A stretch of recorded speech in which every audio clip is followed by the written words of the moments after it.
Puta, baklang-bakla ang kotse ko, guys. Baklang-bakla ang may-ari ng kotse. Pink na pink.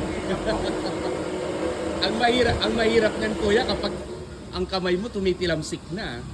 Ay, pumipilantik na. Ang cute naman. Yan ang makikita nyo sa Jacos Car Wash. Kulay pink. Ang ganda, no? Ito na magiging official namin shampoo. May quartz ang pangalan ng shampoo. 1 galon. 1 container. Oy guys, huwag kayong mag-alala. Ang nagsasampung yan, tatuan yan, o macho-macho yan. Kahit ang gamit ng shampoo ay pink. Ang cute. Dapat siguro mga babae dyan na ang nag-ano, no?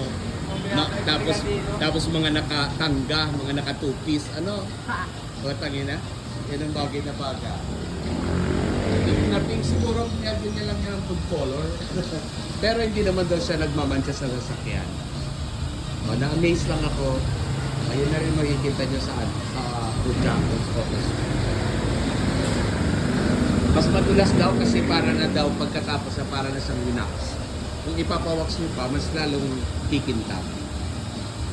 Kasi iba pa rin yung wax eh. Ang wax kasi nakakapag-prevent yun ng mga stain sa sasakyan. Tapos matagal siyang kapitan ng mga putik, alikabok kapag nakawax lagi ang sasakyan. At syempre, mananatiling shiny ang mga pintura ng sasakyan. Sige.